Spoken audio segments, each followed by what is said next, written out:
Real quick, before we get started, I wanted to include a little note regarding the actor strike that I last mentioned before the Terminus video. As of June 11th, a deal has finally been reached after almost a full year of striking between SAG-AFTRA and video game companies like Activision Blizzard, which means that the protections against AI voice replication, as well as protections for performance capture, have been secured.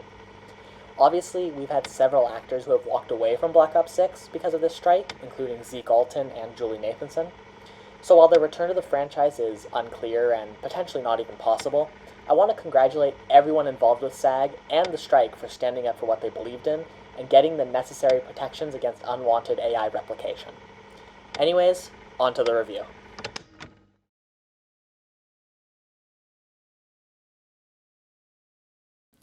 Revealed on March 18th, 2025, and released on April 2nd as a part of Season 3 of Black Ops 6, Shattered Veil is the 5th map in Black Ops 6 Zombies and the 3rd DLC offering of the season. Following our team's retrieval of the Sentinel artifact at the tomb, we head back stateside at Sam's request to complete the final steps to activate the Sentinel artifact and bring home the crew's beloved Samantha Maxis. In the backdrop, there is hope that they can finally come face to face with the man who ruined their lives 6 years prior, Edward Richtofen. But before we shatter this veil, what say we get into what's happened in Black Ops 6 since the Tomb video, shall we?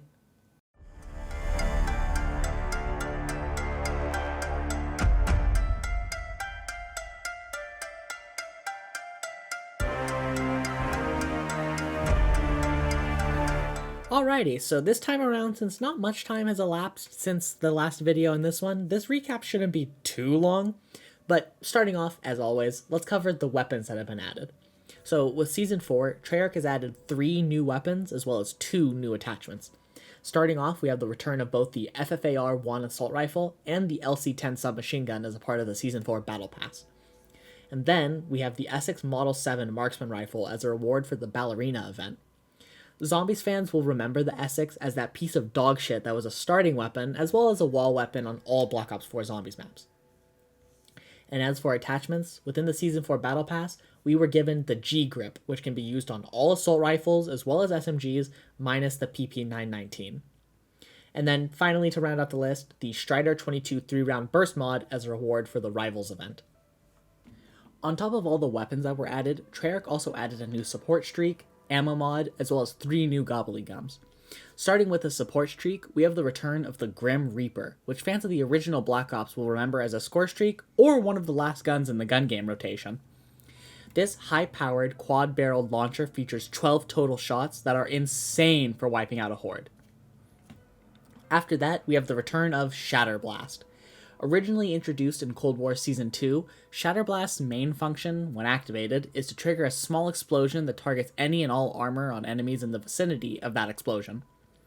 Black Ops 6 retains this ability, while also bringing along some new functionality through the augments, my favorite of which being Blast Repair, which restores your armor anytime an armored zombie is damaged by Shatterblast. And finally, we have the new Gobblegums, Explosive Flourish, Flavor Hex, and Rain Burps. Explosive Flourish, when activated, lasts for 2 minutes and will create an explosion around you anytime you reload in a similar fashion to the empty effect on the DRI-11 Beam Smasher. Then, Flavor Hex, which Black Ops 3 fans will recognize as the Gobblegum added with Zombies Chronicles, this time around activates a guaranteed Ultra Gobblegum, making it an insane pull. And finally, we have our whimsical Rain Burps. This one lasts for 3 minutes and makes it so every zombie killed while it's activated will belch rainbow bubbles. After all the in-game stuff, let's talk about some of the balance changes and fixes deployed in Season 4. First and foremost, I want to mention the one issue I had left over from the Tomb video, that being the lack of exfil and objective markers across the board. Well, after several months, I'm happy to say that the exfil pop-up is back, which means finally Raptor 1 and Strauss won't be sitting there twiddling their thumbs while we wander back and forth, wondering if we're ready to go or not. After that, Treyarch added 4 new Dark Ops challenges for those of us looking for unique goals to go for.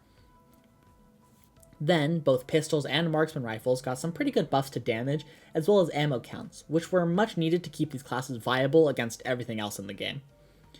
And to end it off with some rapid-fire fixes, the Death Machine's ammo was raised from 250 to 350, the Frag, Semtex, and C4 were all buffed, and finally, several issues with the mystery box were fixed, including it only offering certain weapons. which is weird because it isn't an issue that I felt like I ever experienced. And I haven't put this game down at all since it came out, so I don't know. And on our last stop, let's talk game modes. In lieu of a new map, Season 4 delivered us the return of Grief, last seen in Black Ops 2. For those of us in the audience who aren't as old as the dinosaurs, the rules of Grief are simple. 2 teams of 4 are pitted against each other, and in Black Ops 2, that's about where it ended. However, in Black Ops 6, Treyarch made some key improvements to try to spice up the gameplay. The match is still split up into 2 teams of 4, representing either Team Richthofen or Team Sam. However, instead of just surviving, throughout the match, grief zones will spawn, which are areas that, when entered, will provide a challenge for each team that they must complete to win. When one team finishes the challenge, it will disappear and put one of several debuffs on the enemy team, known as griefs. These include 30 seconds of ammo drain, spawning a horde of elite and special enemies to hunt the enemy team, or even a variant of the disorderly combat gobblegum, where the game spins the losing team's weapons for 60 seconds, leaving them off at whatever gun they got last. At first, the mode was just kind of okay, but there was a prevalent issue of melee spam with the collie sticks mixed with melee macchiato. I mean, it was so bad that you could just do this to the enemy team. It's me. Hi, I'm the problem, it's me.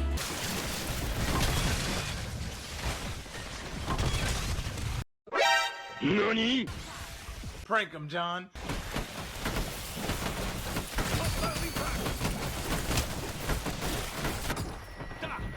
Send them back to the madness. But thankfully, since launch, Treyarch has kept up the pace of balancing it, so that way it remains a fun competitive opportunity in zombies. However, its biggest flaw is, unfortunately, something that it doesn't seem they're interested in addressing, and that's that you cannot play it privately with your friends, which severely limits the longevity and potential fun to be had with your friends. So, with all of that, I think it's time we finally take a peek behind the shattered veil.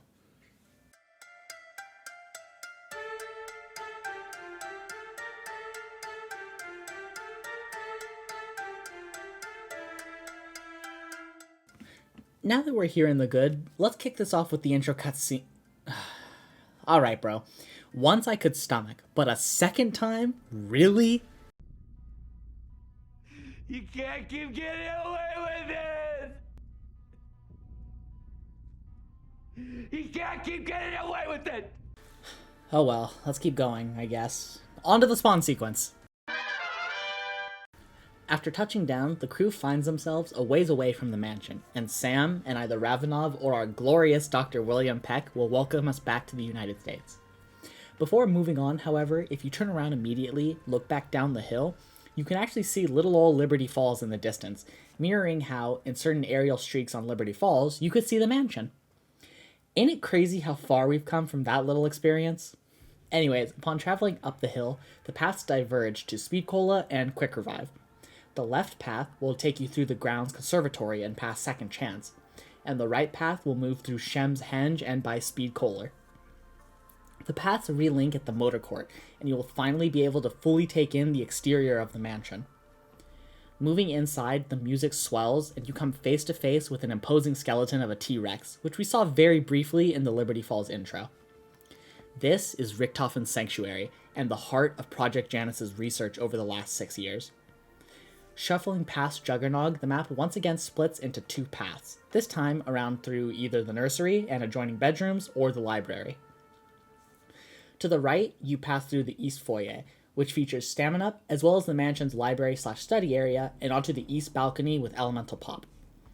If you decide to take the other path up the stairs, you'll walk through the nursery that houses PhD Flopper and into Richthofen's bedroom.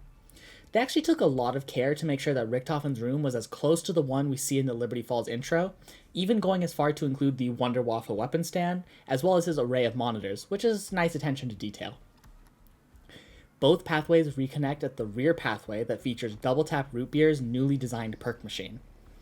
At this point, there's only one way left, into the banquet hall that features the elevator down to the lab. Unfortunately for us, it's been damaged since the outbreak began, so it's up to us to repair it so we can go and meet Sam. This requires players to find 2 unique parts, a fuse that can be found on this zombie in the library, which, in case you didn't know because it blends in real well with the environment, You can climb up this ladder to get to him, which I totally missed for like the first week this map was out. The other part you need is a circuit board, which can be retrieved by busting up Richtofen's computers in his bedroom.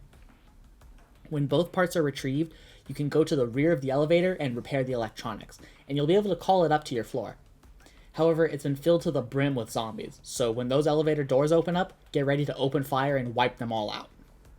Hitting the button again after they've been killed will actually cause the elevator to drop straight down, but will leave the doors open enough for you to rappel down the elevator cable with an ascender. And finally, you've arrived. Sam will play one of a handful of greeting quotes as a new rendition of Samantha's lullaby, titled Samantha's Soul, welcomes you and finally connects us with our robotic ally. Hugging the walls, you'll find a staircase which leads to the upgrade station, and while that would usually spell the end of our progression, there's actually one last little bit of map left to discuss. On the opposite side of the mainframe chamber from the elevator, there's a door that leads to the service tunnel, which itself connects to the supply depot. This final area features the portals from Firebase Z and Forsaken, which, when taken, will bring players all the way back to the spawn room. So with progression fully out of the way, let's start breaking down the map. Shattered Vale sits comfortably as one of the largest maps in Black Ops 6 and features tons of close quarters areas that are complemented by several large areas that separate them. I'd say that this map offers a layout closest to that of Terminus. While the big areas are big, the connecting bits are where the map gets you. The hallways of the mansion and the conservatory are areas that are incredibly easy to get caught in, but if you have your head and even a semblance of spatial awareness, you'll make it through no problem. And the areas that are open are genuinely massive, quite like your mother. The motor court, mainframe chamber, and the grand foyer are incredibly open play spaces, with little blocking the player from training to their heart's content. And, of course, say it with me now, dear viewer, just like every other map in the game, it features plentiful areas that cater to both kiting and camping, depending on how you want your match to go. If you like to kite the zombies, the grand foyer, mainframe chamber, service tunnel, and Shem's Henge are all stellar for hoarding up the zombies. Meanwhile, if you're a true sentinel, the bottom of the elevator shaft, the containment cell of the HVT Doppelgast, and the top of the east foyer if you leave the door closed are all perfect spots to hold out for that tasty round 100. After that, let's discuss the vibe of the map, which is just immaculate. The grand foyer is genuinely beautiful as light cascades down from the tattered roof in a visual I can only compare to the grand staircase from Voyage of Despair. But alongside that, the rooms in the mansion, like the library and the banquet hall, add a layer of history to the mansion, and the nursery, mixed with all of the dead Janus soldiers and writings on the wall, injects the required creepiness factor for this map. The coup de grace to me, however, is the mainframe chamber with Sam. This room, while simplistic, features one of my favorite aspects of the map, that being that, similarly to GLaDOS from the first Portal game, Sam will follow the player around the room. This small detail makes running through the room so interesting. Adding on to that, if you stay in there and get kills, she will actually comment on your gameplay with one of several quotes that are genuinely hilarious to listen to. It was all grrr, and you were all like, nah, bang, and then its brains went all splitch. So, we've established that Shattered Vale has aura, but does it have hype moments? Well, the answer's kinda complicated. Yes, it does, and our Wonder Weapons make sure that it's known right off the bat. Shattered Vale features the return of the Wunderwaffe DG2, last seen in both Modern Warfare Zombies and Vanguard, as well as the Ray Gun Mark II, last seen in Black Ops 4's Alpha Omega. While the Wunderwaffe upgrades into the DG3 as expected, the Mark II brings with it 3 variants, so we'll go ahead and start there. In the Dark Ether timeline, the Ray Gun Mark II was found in the Dark Ether by Project Janus sometime during the period between 1985 and 1991, and was originally created by Dr. Porter in the Ether story. To obtain this fan-favorite Wonder Gun, players can retrieve it from the mystery box, as well as from its unique quest. So, to start this, players must first hit round 10, at which point a lab technician zombie will spawn in the mainframe chamber. Once killed, he will drop a floppy disk that can be taken to this PC in the East Foyer, and when interacted with, will start a nearby fax machine. After killing a small ambush of vermin enemies, the document can be read, featuring a note from the community's favorite little guy, John Blanchard. This document features one of 4 code words in bold that you must remember. It's also at this point as well that either Dr. Strauss or Dr. Peck will interject to jab at you for not understanding the code. What's this? Another roadblock for our intrepid imbeciles? It's a wonder you've made it this far. Anyways, after you grab your code, if you head into the nursery and look at this chalkboard, there are groups of letters, and within these groups, you will find the letters that correlate to your code. So, for example, say the code is worm. Go to the board, and however many letters are in the group with W, that's the first number, etc., etc. After translating the code, you can head into the service tunnel, and right across from the door is a containment cage with an HVT doppelgast, and some toxic zombies. Inputting your code into the panel on the right will open the cage up and unleash the doppelgast, who must be slain in order to progress. After that, he'll drop an arm that can be taken into the armory in the supply depot to unlock the weapons case for the ray gun Mark II. But our journey doesn't end there, because the ray gun can then be upgraded into 3 distinct variants: the MK2W, MK2P, and MK2R. Before you can start though, you must collect a ray gun variant canister. And there are 3 of these across the map, so you can get all 3 upgrades, but these are transferable, meaning that if you only want to do one upgrade, you only have to get any one canister. The first can be retrieved by using the Mark II to destroy these crystals around the map, one of which will hold the canister. The next can be retrieved by going to this window underneath double tap and throwing a Casimir right outside of it to suck in the canister. If you don't want to waste salvage, the map actually spawns a free Casimir in the service tunnel on this corpse. And finally, in the mainframe chamber, there's a test tube thing with a label next to it. Using this, head out to the barrier just to the left of the doppelgas containment cell and look at the wall. There will be a pipe leaking gas, and you must throw a tomahawk at this valve first, and then at the valve that corresponds to the letter next to the tube in the mainframe. Sam will mention a gas leak, so you must use a Molotov to detonate the test tube and retrieve your canister. Similar to the Casimir, the map has several spawns for both tomahawks and Molotovs, so you can do this step completely for free. Alright, so now that you've gotten your canisters, now it's time to upgrade them, starting with the Mark II-W. Take your canister to this device opposite of sleight of hand and insert it. In the ring, depending on whether you're solo or playing co-op, either 1 or 2 abominations will spawn in. You must first use their laser attack to charge up the smaller rocks around the arena, after which you need to get them to charge into or charge next to the rock so they begin to levitate. After this is done, the abominations will die and a portal will open up in the center. Now, you must defend this portal while it charges up from a metric fuck ton of vermin enemies who do not fuck around. After the defense is done, retrieve your canister and take it to the supply depot workbench where you can insert it and upgrade the ray gun Mark II. This variant turns the Mark II into a fully automatic SMG, similar to the ray gun Mark II-X from everyone's favorite map, Alpha Go Mega.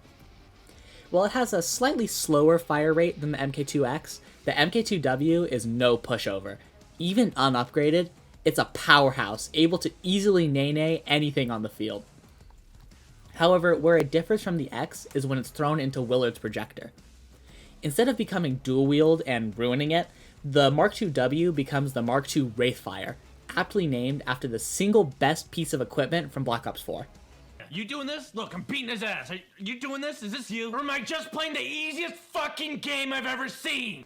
Occasionally, when getting kills with this weapon, zombies will explode and leave behind a pool of Wraithfire from Black Ops 4. And just like that game, the Wraithfire is extremely powerful, and makes this arguably the best Mark II variant to hold on to throughout your match.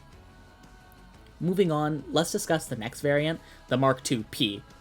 In order to get this, players must first collect a few items, including 2 mirrors that can be found on these wall-mounted fountains in the conservatory as well as on the southwest balcony, as well as a bomb that can be found in one of these little white Janus boxes around the map. Once all that has been grabbed, you can go to this spot in the service tunnel next to the level 3 armor wall by and use the explosive device to clear the debris. You'll then have access to the Serpent Mound, which features an imposing statue of an ether worm, which we saw prominently in Modern Warfare Zombies. At the back of the room will be another canister device, and putting it in will spawn a laser shooting at a crystal. This is where those mirrors come into play. You must use them to guide the laser around the room so it runs into 3 separate doppelgas statues. You can do this fairly easily by putting down the first mirror here, and then going to the Mark II device and putting it there. After that, melee the crystal and it'll shoot a charge to power the statue. After killing the doppelgas, take the mirror by the Mark II device and place it in this tunnel here, but make sure to melee it once. then go back to the mirror next to the crystal and melee that, and then melee the crystal to spawn the next doppelgast. Finally, just melee the mirror near the crystal one last time, and then melee the crystal itself to this time spawn an HVT doppelgast. Killing him will fully charge the canister, at which point it can be taken to Richtofen's bedroom and crafted at that bench. The Mark IIP takes the form of a shotgun, just like the MK2Z from Alpha Omega, but this time around hits way harder and has way more ammo to back it up. But again, Shattered Veil decides to shake it up a bit when it comes to upgrading it. So when taken to the Uberspregen, the MK2P becomes the Mark II Preservation, and its key difference here is that occasionally while killing zombies, it will drop a little circle on the ground that, if you stand in it, will completely protect you for a short duration. This takes the shotgun from a simple ray shotty to a perfect tool to use if running and gunning, especially in those tight areas like the hallways of the mansion. And now, our final upgrade, the MK2R. This upgrade is actually quite simple in comparison to the other two. In order to start it, you must collect 4 little Dark Ether seed pods, which look like the pods from the tomb, and can be retrieved by throwing any type of explosive at the pod and letting it spit out. After collecting 4 of these and grabbing a canister, you can take them to the conservatory, and after placing the canister, you can plant the seeds in one of these greenhouse-looking things, after which the seeds will begin to grow. Zombies will spawn to try and stop the seed, but it's so few that it really doesn't even matter. After raising all 4 seeds, the canister will be charged, and you can take it to the bench in the spawn room and craft the Mark IIR. As opposed to adapting one of the Alpha Omega variants again, the MK2R is more of a marksman rifle type of weapon, shooting a focused beam of ray energy towards the zombies, and is capable of penetrating multiple zombies in one shot. So you see, when I originally wrote this section, I was under the impression that the MK2R was just kinda okay, but after playing a match with it recently, boy, is it way better than I remembered. When taken to the Machine of the Angels, the MK2R becomes the MK2 Rot Blight. Retaining its marksman rifle capabilities, it also gains the ability to occasionally create a poisonous spore upon killing zombies. This cloud is absolutely fucking ridiculous against the zombies, and makes for an advantageous use while camping. Alright, so with those covered, let's get into our other returning wonder weapon, the Wunderwaffe DG2.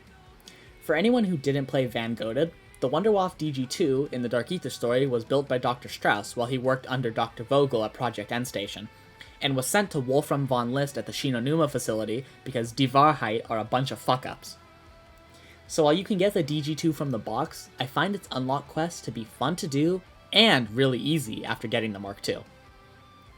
So while this is kind of a side Easter egg, I'm just going to get into it right here. So to start, you have to get one of the Mark IIs in order to complete its path in the main quest.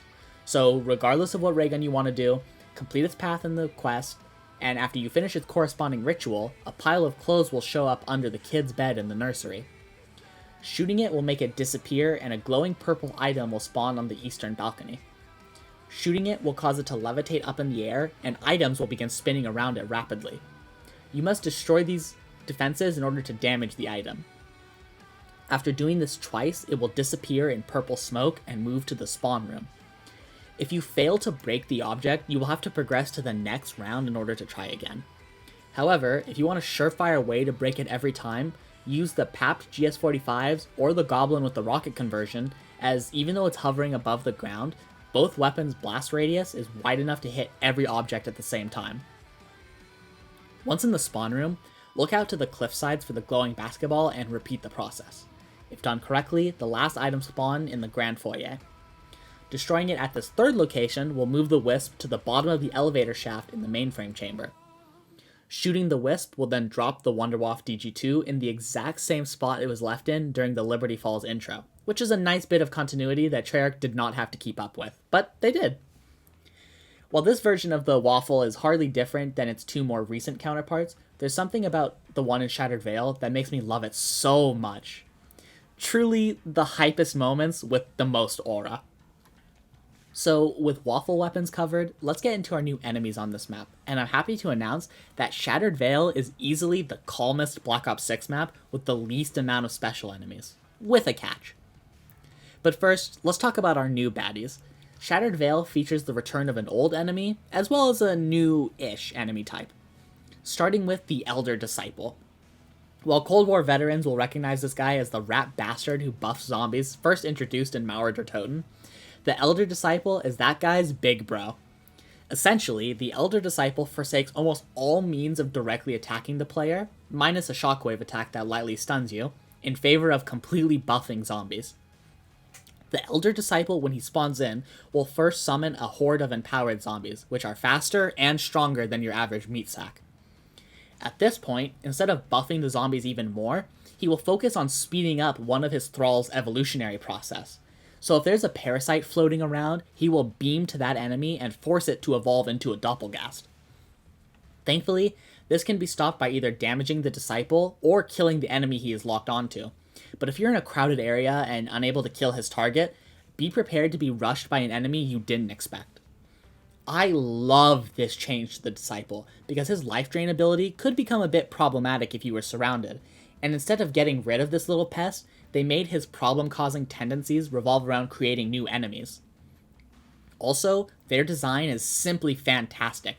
Putting them in the robes of the Chaos Order is such a cool nod, and makes them arguably the most dripped-out special enemies in all of COD Zombies. Our other new enemy is the Toxic Zombie, which finally replaces the Vermin/Parasites as our special zombie round. The Toxic Zombies are essentially a mix of the Plaguehound and Tormentor from Cold War. They run fast, and when killed, not only do they explode, but they also leave behind a gas cloud that deals damage if you stay inside of it. While not super unique, as pointed out by Stanley on Twitter, they are the first special enemy that don't spawn in during normal gameplay since the Sasquatches on Raven the Redwoods, which is kind of fucking crazy to think about. Now, back to what I said earlier. This is the chillest map on Black Ops 6. However, the evolutionary cycle is still active on this map, so while the Doppelgast, Amalgam, Abomination, Mangler, and Mimic don't naturally appear, the Doppelgast and Amalgam can spawn in if you aren't paying attention. I love this, because it doesn't mean that you can just turn your brain off and let the game play itself. You have to focus up and make sure enemies stop in their tracks before you get something you aren't prepared for. And real quick before we shift gears, I just want to mention the return of the Liberty Falls Dark Ether Generator trap. While an incredibly small inclusion, I really appreciate it being thrown in here, especially as a SAM trial objective once again, just so you have a little bit of a break from the more taxing objectives. Alrighty, with hype moments and aura covered, let's talk side quests, which Shattered Veil has some pretty unique ones. Starting off, let's pick up on the Wunderwaffe quest real quick, because this one actually requires it. So if you go into the supply depot and walk up to this wall opposite the crafting bench, you can crouch down and find a baby vermin which you can pick up and take to this medical tray in the mainframe chamber. Be very careful here, because if you screw up this next step, the Easter egg locks and is unable to be completed for the rest of the match. Carefully shoot the medical capsules on the right, then the left, and then the middle. If done successfully, the vermin will begin to glow yellow. Take this to any microwave around the map and put it in and let them cook. The microwave will ding and you can retrieve the vermin once again. Then you want to take the vermin down to the labs again, and on the right staircase to Pack-a-Punch, there will be a blood pool. Place him there, and then using the Wunderwaffle, shoot the fan on the wall to suck the baby vermin into the ventilation shaft. The final step is to go out to the motor court, and you'll notice that all the chimneys on the mansion are spewing red smoke. Using a chopper gunner, while in the air, shoot all the chimneys so fireworks shoot out of them, and you'll know you did it right because a completion noise will play. At this point, a thick fog will begin to roll in, and either Strauss or Raptor 1 will give a quote that harkens back to this legendary moment from Black Ops 2. These characters are meeting surrounded by the horrors of fog rolling in. That's where your combat experience is. I love fog rolling in. Origins takes place in fog rolling in. We pay homage to fog rolling in. Origins is one of my favorite maps of all time. We have a larger scales of fog rolling in, further enhanced by dynamic fog rolling in. Our World War 1 has a thematic twist. The map features fog rolling in for the first time. Wow. We've introduced the fog rolling in. The map features 1,000 foot fog rolling in, striding across the landscape. And if this was before Season 3 Reloaded, that's where this would end. But since we're long past that, Treyarch actually buffed the rewards for this Easter egg. While the fog is in, ether crystals will spawn all around the map, and if you destroy them, you can get a variety of ether tools as well as Pack-a-Punch crystals. They are locked to milestones, so at 8 crystals you get a blue tool and a PAP 1 crystal, at 16 purple tool and PAP 2 crystal, and at 24 an orange tool and PAP 3 crystal. These rewards make this a super fun and easy side egg to do if you want to skip progression and just have a blast. Alright, now let's talk about my favorite side Easter egg, the Sam Trap. Around Shattered Vale, I'm sure you've noticed these white PCs with an orange glowing screen on them. However, if you interact with it and then come back the following round, it'll show a cleaning message. However, if you interact with it on an odd round and come back at the start of an even round, a red virus screen will show up. Quickly interacting with it will make the PC tower spit out a floppy disk, and you can take this to the computer next to Pack-a-Lunch and use it to infect Sam. She'll start to tweak out a bit, and then start shooting off a giant fucking laser beam at any zombies that wander into the chamber. Once the trap wears off, you can reactivate it whenever you want for the small price of 2,000 points. Also, since I'm a nerd, and I know you never wondered this, but the binary on the pop-up to purchase the trap translates to pew pew. Just a small thing that I love. After that, let's get into some that'll net you some free gear, starting with the Sleepwalking quest.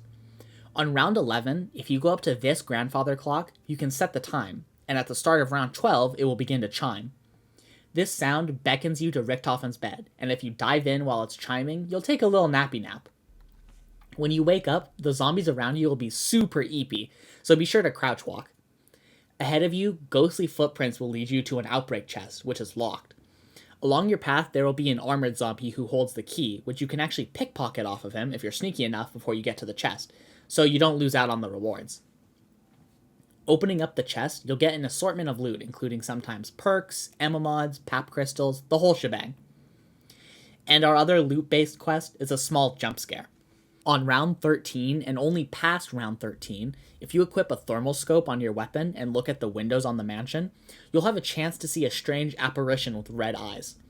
Staring at her for a few seconds will cause her to despawn and move on to a different location. Chasing her around the mansion to 4 separate spots will make her spawn at this window above the crystal on the southwest balcony. After which, you can walk into the nursery and interact with this vanity, and you'll get jump scared by Freddy Fazbear. Looting the vanity seemingly has better rewards tied to it than the Sleepwalking quest, as I have almost always gotten a perk, ammo mod, pap crystal, or ether tool from it. From there, we'll detour to the tried and true power-ups that you can find around the map to drop all 8 core power-ups, which can always help when needed. Our next side Easter egg is a bit of a random one, but if you're a lover of the Marine SP, this one is for you. First and foremost, you'll need a blue rarity Marine SP as well as Death Perception. If you don't want to spawn in with the Marine, I recommend waiting for his wallby that can be found in the motor court to tier up to blue rarity.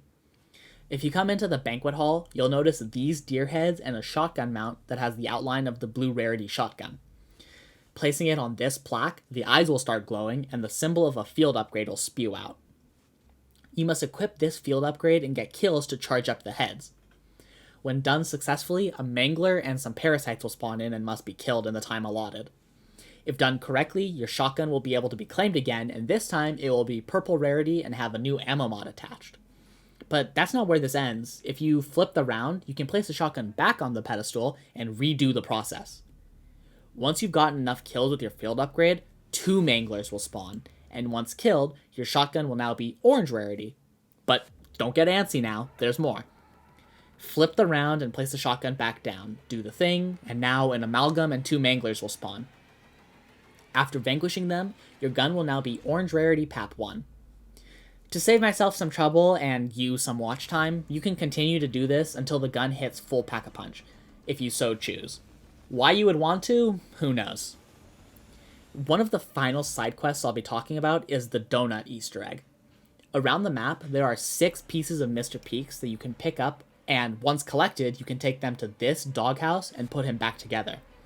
After which he will turn the doghouse into the same one from Modern Warfare Zombies, and out will come Donut. This little vermin will follow you around and kill zombies, and also has a unique power vacuum-like ability to spawn more drops when he gets kills. However, his true calling is to evolve. After getting a certain number of kills, Donut will morph into a parasite and eventually a doppelgast, finishing his transformation before he spontaneously combusts and you lose him forever.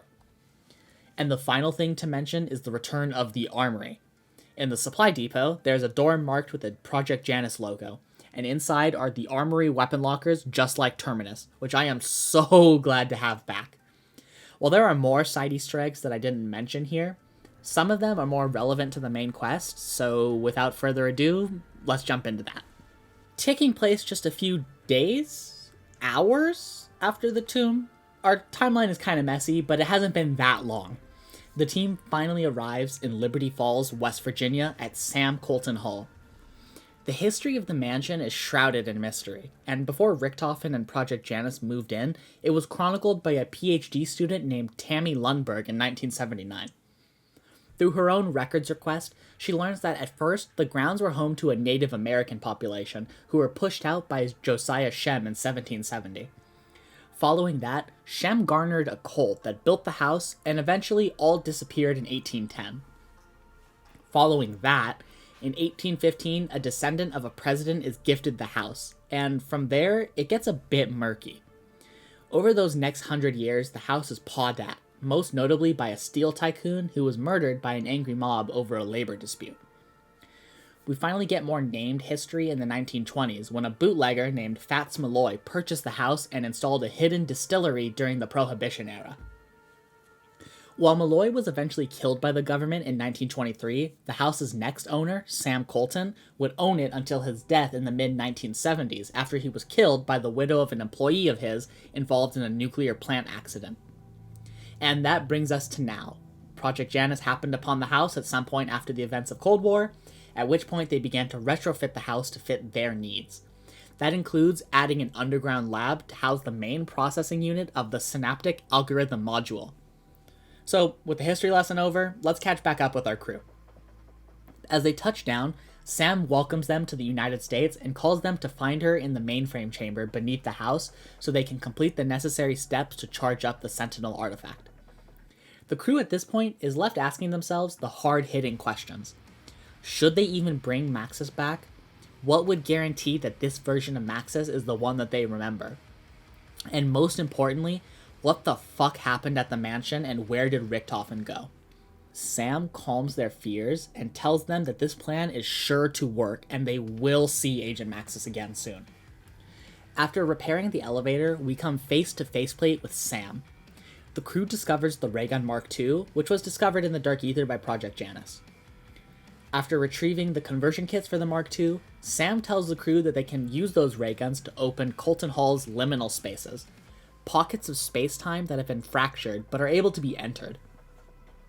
First, you can find the Black Ops Cold War in this room in the study, as well as Kid Named Sconce in this box in the banquet hall. Take the sconce to this wall in the Grand Foyer and place it on the wall that is mysteriously missing one. What begins next is a very small game of Simon Says, where you just have to match the pattern of the lights. Doing this will cause the wall to lower, revealing the hidden distillery. A big portrait of Fats Malloy can be seen, and interacting with the machine next to it with the Mark II-W will cause a charge-up sequence. Getting the required number of kills, the liminal space will open up. In it, the ghost of Fats Malloy, from the moment he was plucked out of time, will teleport around the room, and sound off with some dialogue relevant to the time he was pulled from. After this, put brain rot on your weapon and take the bell you retrieved from the study to the bar on the overlook in the foyer.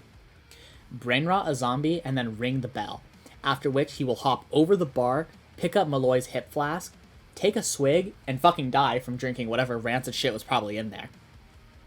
Pick up the flask and take it back to the liminal space, and place it on the pedestal off to the right. Make sure you have at least one player with the MK2W still, as this can't be done without it. Once done, the Sentinel artifact will take its place on the pedestal and will summon Fats Malloy in a similar vein to the rituals from Shadows of Evil. The room will lock, and an HVT Mangler with a blue bubble shield will spawn.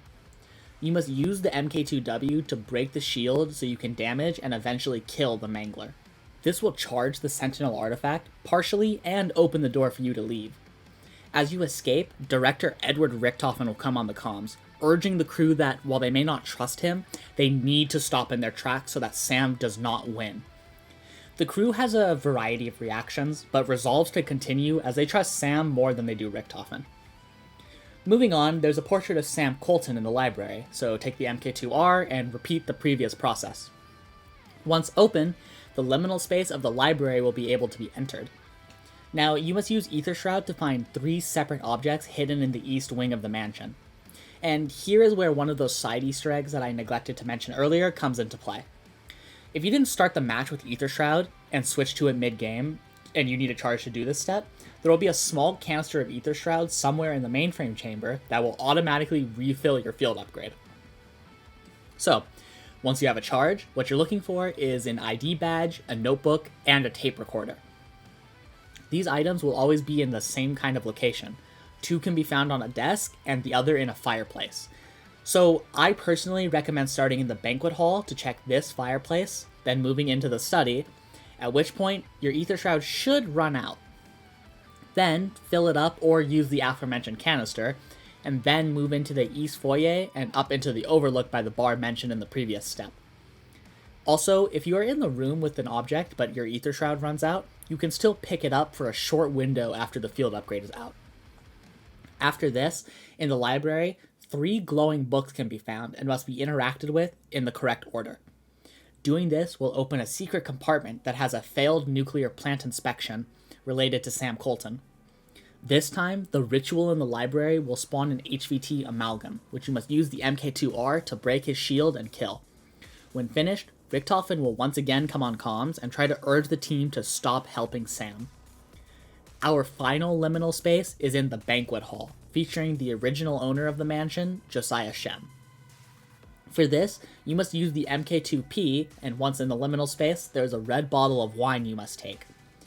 Taking it to 3 separate chalices around the map and interacting with them will spawn a disciple that you must kill. Once done, back in the banquet hall, on the walls there will be 3 numbers which correlate to a safe in the room with death perception. Cracking it open will reveal the antler head, which is the ritual item Josiah Shem used many moons ago. Repeat the process of the ritual with the MK2P, this time deleting an HVT disciple, and finally, the Sentinel artifact will be charged. The crew gets one final message from Richtofen. He admonishes us for ignoring his warnings, but gives us one last chance. Do not give the charged Sentinel artifact to Sam under any circumstances. Well, of course they aren't going to listen, and they deliver the artifact straight to Sam. She thanks us and tells us that she knew she could trust us to complete the mission, which is why it's unfortunate for what has to happen next. She reveals that all this time, it wasn't about saving Samantha, it was instead about stopping Richtofen and enacting her own agenda, so she can't have us interfering in any way.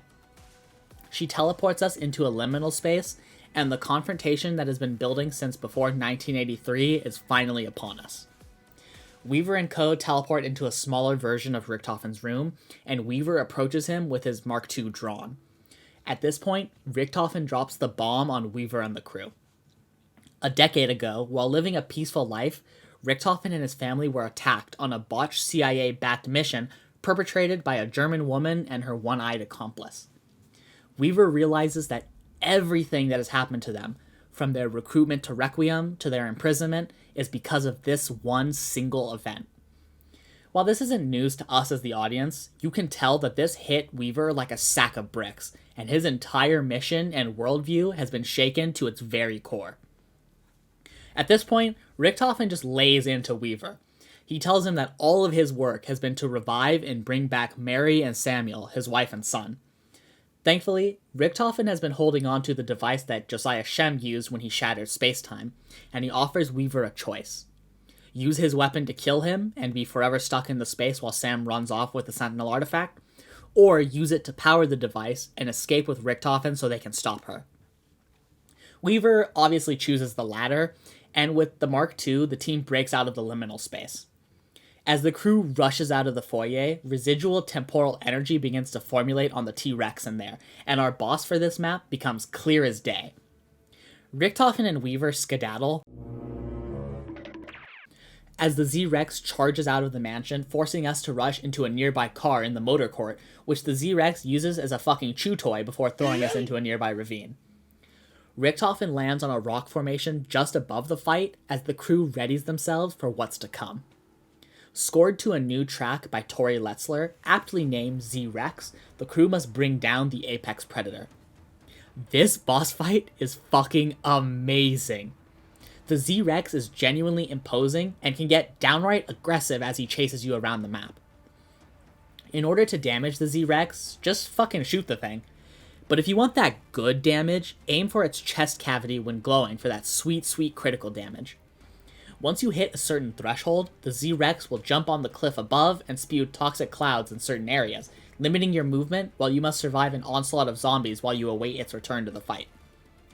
The boss fight essentially follows this cycle all the way till the end, but each time the Z-Rex comes back down, he gets way more aggressive. And while Richthofen isn't directly fighting with us, he uses an SVD that he found to snipe at zombies that pass his reticle, while throwing down useful items like armor plates, ammo, and even self-revives if necessary, while also just being his classic Richthofen self. Before we reach the finale of the map, I want to comment on the last few side Easter eggs that I mentioned about 3 pages ago, both of which take place in the boss fight. First and foremost, you can fucking ride the Z-Rex. If you get hit by his tail slam, and while mid-air move as close to him as you can and hold interact, you can mount the motherfucker. This is an awesome little inclusion that gives you some bonus damage output, but it isn't exactly where it ends. If you want an even harder challenge, if you get to round 100 and then go into the boss fight, a toxic zombie round will start and the boss will be even more aggressive. So, when I did this for the video, at first I got my ass kicked straight away, but when I reloaded my save to try again, oh man did I fall in love with this fight even more. I think after this experience, the Z-Rex might be my favorite boss fight of Black Ops 6 Zombies, and one of my favorite Treyarch fights of all time. Alright, so with those covered, let's get back on topic with the outro. The crew climbs out of the pit and immediately begins interrogating Richthofen. He again shares his understanding that they don't trust him for obvious reasons, but tells them exactly what Sam is planning to do. She isn't interested in reviving Samantha Maxis, she wants to become Samantha Maxis. All of those questions she has asked us along the way have been to learn more to educate herself on the Maxis that they knew. Weaver recognizes that while he doesn't trust Richthofen, he sure as hell doesn't want a Sam Skinwalker out there in the world, so they agree to whatever Richthofen has planned. He says that the ether generators at the nearby Janus Towers will be close to meltdown, and we walk off towards our next objective with our new partner in tow. This outro is arguably the best of Black Ops 6. While it's not really a shock that Sam betrayed us for anyone who has been dialed in since launch, the fact that this is finally happening and our final confrontation is set is so great. But now, it's time for arguably my favorite part of the map, the overall story. While all of the information here is found in the intel, I will be fitting things in where I think that they go, not necessarily where they actually take place, given that most of the intel goes without any dates. So it's here where we delve into the juicy bits of this map, starting off finally with what Richthofen has been up to since 1985. So, first and foremost, in 1987, he and Dr. Modi started a cloning program in secret. In the intel Bodily Harm, we discovered that they successfully created a version of Samuel using his DNA. While he wasn't by any means perfect, Richthofen was hopeful. But after 2 weeks, his body began to decompose on itself, and Richthofen realized that this wasn't a viable solution. He euthanized his son, once again losing him and starting back at square one. At this point, he thought about changing his process. He decides to look into his father's research, which is where he comes across prima materia. He realizes that perhaps this could be the key to bringing his family back. He shifts Dr. Modi over to Terminus Island so she will be out of his hair as he begins his descent into mysticism. It's at this point in the A Way In intel that someone at Project Janus discovers Tammy Lundberg's thesis and puts Colton Hall on Richthofen's radar. He purchases the land, and now we've hit 1989, a little less than 2 years before this game takes place. As we know from the intel on Citadel, Richthofen first activates Sam on July 14th, 1989.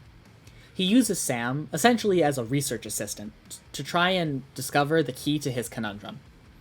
He approaches her about prima materia, to which she seems puzzled. In the prime time intel, she tells him that this isn't bound to science as he has previously chased. He tells her to not worry about it and to forget about this conversation. And then, it's here in the Spectre intel, at this critical time in Richtofen's journey, that Sam makes her plea. She approaches him one night and asks that instead of using the Sentinel artifact to regenerate his family, he use it to make her a fully functioning body. He disregards this, but Sam begs him. She feels as though she's living a lie, filled with memories that do not belong to her, as though it were a phantom limb.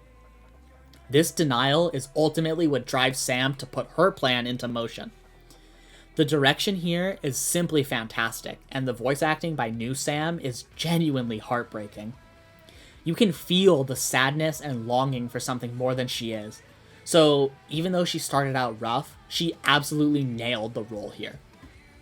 This brings us to the Within Reach intel, where Richtofen, on December 7th, 1989, says they've almost cracked the liminal spaces, meaning they can power the Sentinel artifact, which in turn means all he has to do is find it. Here is where I believe he reaches out to his father, Gabriel Kraft, to try and appeal to him and recruit him to find the Sentinel artifact. But as we see in the Regretfully Yours intel, he rejects him. Richtofen takes this really hard, as seen in the Particulars and Obstacles intel, and delves even further into his work. So now we've caught up on Richtofen's end, but thankfully there's even more good intel on this map, including a radio featuring our very own John Blanchard. In the Cracking Eggheads intel, Blanchard sets out into Liberty Falls, which at this point has become a hellhole. He states that after Panos betrayed the strike team, he saw on security footage that he was headed to Janus Towers, finally continuing the plot that started in Liberty Falls back in October. This also means that when I said in my Liberty Falls review that this would come back into the story, I was right. I just didn't know when. And the final bits of intel I want to discuss are Shadow Benefactor and Shem's Folly. In both of these pieces of intel, Panos and Shem and his cult deal with a mysterious entity who is very powerful. Panos says he's even more powerful than the director, and Shem refers to him as the Deathless One, just before he and his cult died during the ritual in the Serpent Mound. To me, this undoubtedly refers to Cortifex from Vanguard, and given the previous references to him in the tomb, I don't think it's a stretch to say that Treyarch is gearing up to bring back Cortifex the Deathless. This still doesn't really touch on how he survived or what happened to the rest of the old ones, but I'll take whatever Vanguard crumbs I can get my grubby little hands on. While I gave the intel system a lot of shit in the Tomb review, I think Treyarch really got it back on track in this map. They cover a lot of time and bring up the necessary details that make this map's story so strong.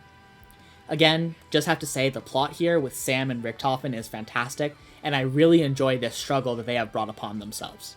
So with all that yap, let's get into my favorite section of these videos, and that's fucking cool things that Black Ops 6 does that isn't necessarily big enough to get its own section, but still deserves to be mentioned. Starting off, I want to gush about the liminal spaces. It's not very often that we get to see a location before the zombies get to it, and Treyarch did a really good job of recreating these areas as they were in the times that they came from.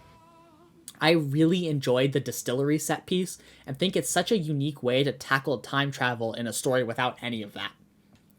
Also, the effect of jumping in and out of the liminal space, while reused from Liberty Falls' Dark Ether portal, is genuinely so good, and I love it so much. After that, the fact that Dr. Peck is back. After the tomb, it was genuinely kinda up in the air whether he would come back or not, and I'm glad to say he's just as sarcastic as he's always been.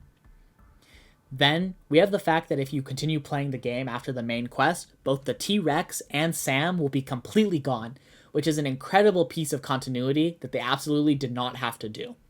Also, quick note, if you do the Sam trap during your match and then continue after the quest, it won't be able to be used for obvious reasons, but that's another small thing that I think they just cooked with. Sticking with Easter eggs, the Easter egg reward for this map is awesome. While I've loved most of the rewards we've gotten, I have to say that this Carver skin is absolutely the best one we've gotten so far. The final big thing, once again, just like the last video, is the Pack-a-Punch camos. The Sentinel artifact design, as well as the color combinations they picked, look fucking amazing on almost every weapon. Now, onto the really small things. It's super cool how the game will transition any SAM dialogue from your radio to actually her just speaking if you enter the mainframe. Here, take a listen. Loaded with prima materia. Bring it to the mainframe. Timber, quickly! Nexus's return is at hand! Thank you for delivering the artifact. I knew you were the perfect allies when I picked you. Second to last, the new Raygun Mark II animations are fucking stellar. The ones in Alpha Omega felt really stiff and just not satisfying, but Shattered Veil fixed that tenfold. I mean, the inspect itself is just amazing. And finally, the music. Oh dear Lord and Jesus above, the music. This map, yet again, has fantastic music, spearheaded by Falling to Pieces, sung by franchise sweetheart Maluka, leading the charge like it's nobody's fucking business. But standard tracks like Z-Rex, The Artifact, and especially Samantha's Soul fucking bang. Like, just check this out.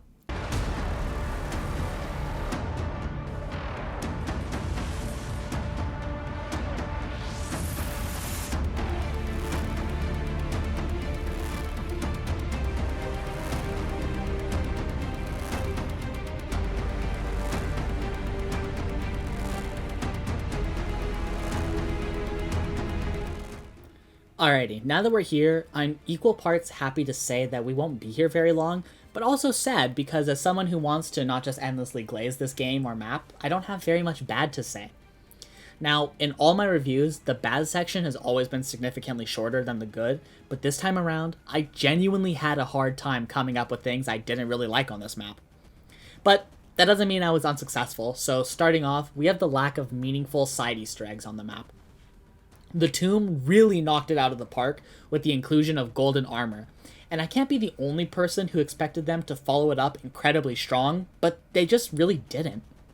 I mean, the ones we have like the Sam Trap and the Free Waff are great, but golden armor was such a unique tool that I wish this map had a similar feature. And this actually dominoes well into a different point, and it's actually a side Easter egg that I left out earlier on purpose, and that's the free perk. So if you do the Mark II W liminal space and go back to the bell on the bar, you can ring it a simple 115 times to get a free perk. I get the reference here, haha, number 115, really cool, but this is just not it. It's like, when am I ever going to actually go out of my way to do this? I would rather just wait for the Wonder Fizz on round 25. Sticking to perks, the perk selection on this map is kinda subpar. The standard zombie perks are fine, but Death Perception having a machine again right after the tomb reintroduced it is absolutely crazy. If Vulture Raid really came back just to have its new machine only be on Citadel, I am going to be so unbelievably disappointed. Next, we have the holdout zones on this map. While I traditionally don't comment on SAM trials, I genuinely can't wrap my head around these locations. Every single one of them is in the most confined and arbitrary spot of all time. Like, why would I want to defend the two planners on the West Terrace? What benefit does this show you, Sam? But that's not even the worst one. My least favorite has to be the one in the supply depot. This defense locks you to the platform right in front of the portal. Fucking why, man? Alright, after that, let's talk about wonder weapons, and more specifically, the lack of original wonder weapons on this map. While it does kind of hurt, I personally don't really care, if I'm being completely honest, because I just like using fun things and zombies. But we are getting to the point where Black Ops 6 has more of returning wonder weapons than original, so I'll leave that to you whether that's a good or bad thing. The last major thing I want to mention is the microwave trap. While it isn't bad by any means, I just don't think they're in good areas. Like, I'm hardly ever running through the nursery, so I almost never use them. The only reason I have is because of the SAM trials, and if that's the case, then I think we may have a poorly designed feature on our hands. The last thing I want to mention, once again, is the lack of a pool table Easter egg, which I mean, really Treyarch, how fucking lazy can you get? I want my 100 points, goddammit!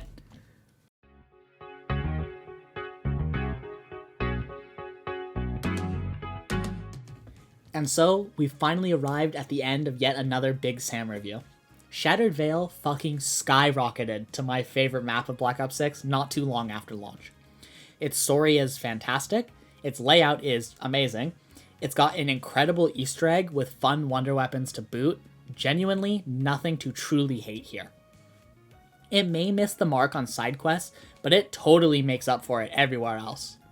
Well, that's all from me.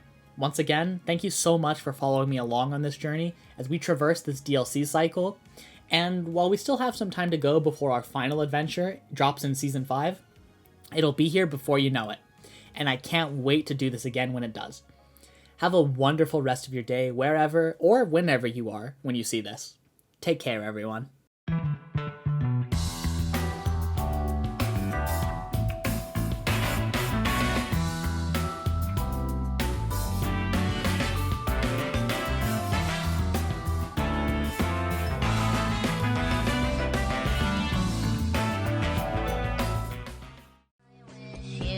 Stop fucking crying, bitch! Where? I don't wanna fucking hear